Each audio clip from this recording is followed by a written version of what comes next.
LAC पर हालात नाजुक। क्या भारत करने जा रहा चीन का पक्का इलाज? लगातार दूसरे दिन सेना प्रमुख ने किया एलएसी का दौरा।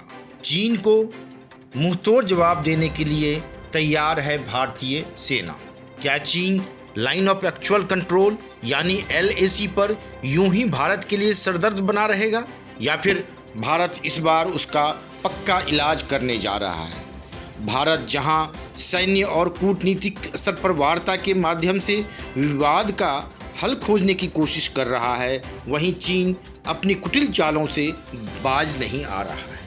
यही वजह है कि एलएसी पर विवाद लंबा खिंचता जा रहा है। ऐसे में सवाल उठता है, क्या भारत इस बार उसका पक्का इलाज करेगा या फिर वार्ताओं के माध्यम से विवाद का हल खोजेगा?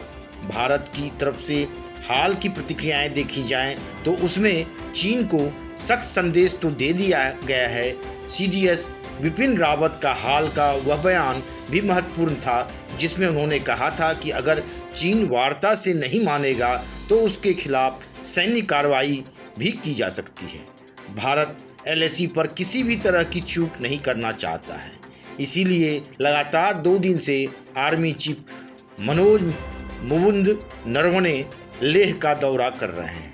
चीन के साथ ताज़ा तनाव के बीच उनका यह दौरा बेहद महत्वपूर्ण है।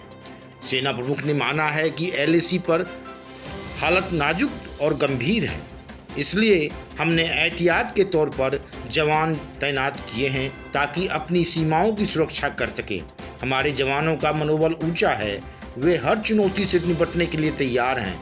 उन्होंने मौके पर जाकर तैयारियों का जायजा तो लिया ही, बल्कि आर्मी अफसरों और जवानों का मनोबल भी बढ़ाया। आर्मी चीफ ने कहा, मैंने कई इलाकों का दौरा किया, अफसरों से बात कर तैयारियों का जायजा भी लिया। मैं फिर कहूँगा कि हमारे अफसर और जवान दुनिया में सबसे बेहतर हैं। वे न सिर्फ आर्मी का बल्कि देश का गौरव भी बढ़ाएंगे। तनावपूर्ण स्थितियों के बीच सेना प्रमुख ने यह उम्मीद जताई है कि बातचीत से विवाद सुलझा लेंगे, लेकिन इन परिस्थितियों के बीच यह सवाल जरूर उठता है कि आखिर चीन बातचीत को कहाँ राजी है। एक तरफ बात करता भी है तो दूसरी तरफ अपनी कुटिल चाल चलता रहता है। लगभग 3 माह से एलएसी पर तनावपूर्ण स्थिति है। 3 बार दोनों देशों की सेनाओं के बीच झड़प भी हो चुकी है, जिसमें भारत के 20 जवान शहीद हो चुके हैं। चीन को भी भारी जान माल का नुकसान हुआ था। इसके बाद हुई बातचीत के बाद लग रहा था कि चीन अब कायरतापूर्ण हरकत नहीं करेगा, लेकिन 29-30 अगस्त की रात को चीन ने पैंगोंग झील के दक्षिण छोर पर स्थित एक पहाड़ी पर कब्जे की कोशिश की थी, लेकिन भारतीय जवानों ने उसकी यह कोशिश नाकाम कर दी थी।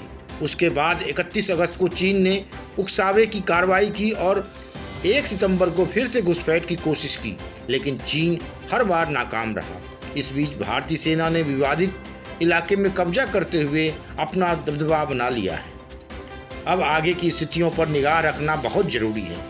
क्या वाकई चीन सैन्य और कूटनीतिक स्तर की वार्ता से मान जाएगा, या फिर एक तरफ बातचीत और दूसरी तरफ कायराना हरकत करता रहेगा?